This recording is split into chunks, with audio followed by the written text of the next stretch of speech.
प्यार का चस्का रोमांटिक हिंदी स्टोरी। शहर के कॉलेज में पढ़ने वाला अमित छुट्टियों में अपने गांव आया तो उसकी माँ बोली, मेरी सहेली चंदा आई थी और वो उसकी बेटी रंभा तुझे बहुत याद कर रही थी। वो कह गई हैं कि तू जब गांव आए तो उनसे मिलने उनके गांव आ जाए, क्योंकि रंभा अब मेरे साथ रहकर अपनी पढ़ाई करेगी। यह सुनकर दूसरे दिन ही अमित अपनी माँ की सहेली चंदा से मिलने उनके गांव चला गया था। जब अमित वहां पहुंचा तो चंदा और उनके घर के सभी लोग खेतों पर गए हुए थे। घर पर रंभा अकेली थी। अमित को देखकर वो बहुत खुश हुई। रंभा बेहद खूबसूरत थी। उसने जब शहर में रहकर अपनी पढ़ाई करने की बात कही तो अमित उससे बोला, तुम मेरे साथ रहकर शहर में पढ़ाई करोगी तो वहाँ पर तुम्हें शहरी लड़कियों जैसे कपड़े पहनने होंगे, वहाँ पर यह चुन्नी उन्नी का फैशन नहीं है। कहकर अमित ने उसकी चुन्नी हटाई तो उसके हाथ रंभा के सुडौल उभारों से टकरा गए। उसकी छुअन से अमित के बदन में बिजली के करंट जैसा झटका लगा था। ऐसा ही झटका रंभा ने भी महसूस किया। वो हैरान होकर उसकी ओर देखने लगी तो अमित उससे बोला, यह लंबी चौड़ी सलवार भी नहीं चलेगी।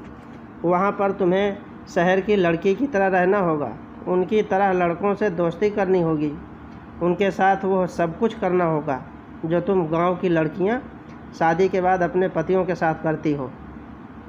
कहकर वो उसकी ओर देखने लगा तो वह शर्माते हुए बोली, यह सब पाप होता है। अगर तुम इस पाप पुण्य के चक्कर में फंस कर यह सब नहीं कर सकोगी तो अपने इस गांव में ही चौका चूल्हे के कामों में को करते हुए अपनी ज़िंदगी बिता दोगी।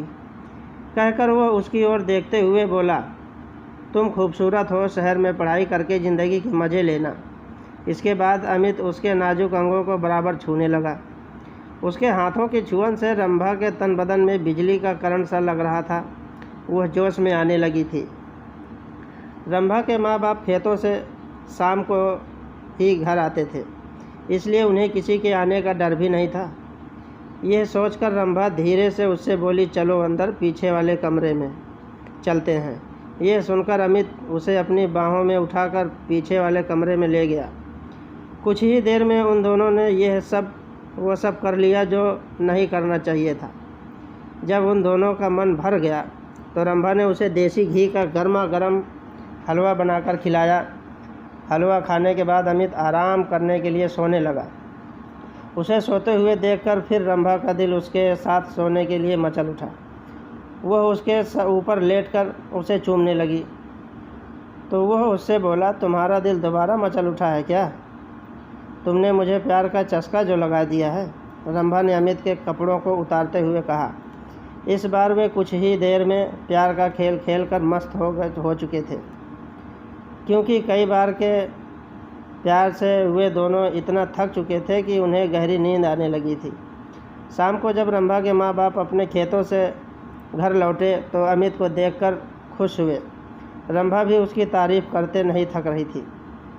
वो अपने माँ बाप से बोली, मैं अमित के साथ रहकर ही शहर में अपनी पढ़ाई पूरी करूँगी। यह सुनकर उसके पिताजी बोले, तुम कल ही इसके साथ शहर चली जाओ, वहाँ पर खूब दिल लगाकर पढ़ाई करो।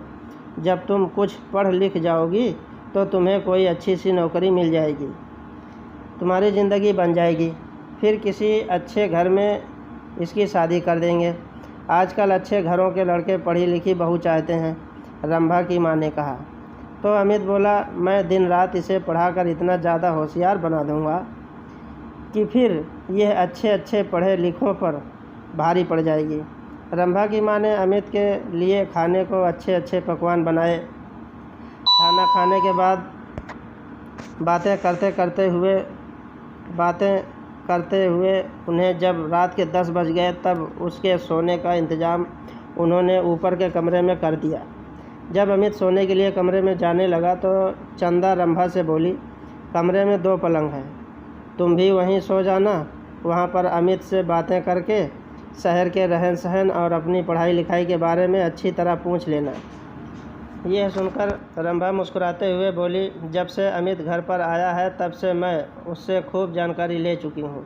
पहले मैं एकदम अनाड़ी थी, लेकिन अब मुझे इतना होशियार कर दिया है कि मैं अब सब कुछ जान चुकी हूँ कि असली ज़िंदगी क्या होती है। यह सुनकर चंदा खुशी से मुस्कुरा उठी। वे दोनों ऊपर वाले कमरे में सोने चले गए थे। कमरे में जाते ही वे दोनों एक दूसरे पर टूट पड़े। शहर में आकर अमित ने रंभा के लिए नए नए फैशन के कपड़े खरीद दिए, जिन्हें पहनकर वो एकदम फिल्म हीरोइन जैसी फैशनेबल हो गई थी।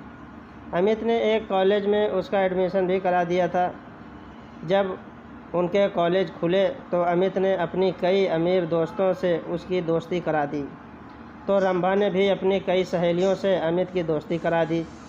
गांव की सीधी सादी रंभा शहर की ज़िंदगी में ऐसी रम गई थी कि दिन में अपनी पढ़ाई और रात में अमित और उसके दोस्तों के साथ खूब मौज मस्ती करती थी। जब रंभा शहर से दूसरी लड़कियों की तरह बन संवर कर अपने गांव जाती, तब सभी लोग उसे देखकर हैरान रह जाते थे। उसे देखकर उसकी दूसरी सहेलियां भी अपने माँ बाप से उसकी तरह शहर में पढ़ने की जिद करके शहर में ही पढ़ने लगी थी। अब अमित उसकी गांव की सहेलियों के साथ भी मौज मस्ती करने लगा था। उसने रंभा की तरह उनको भी प्यार का चस्का जो लगा दिया था।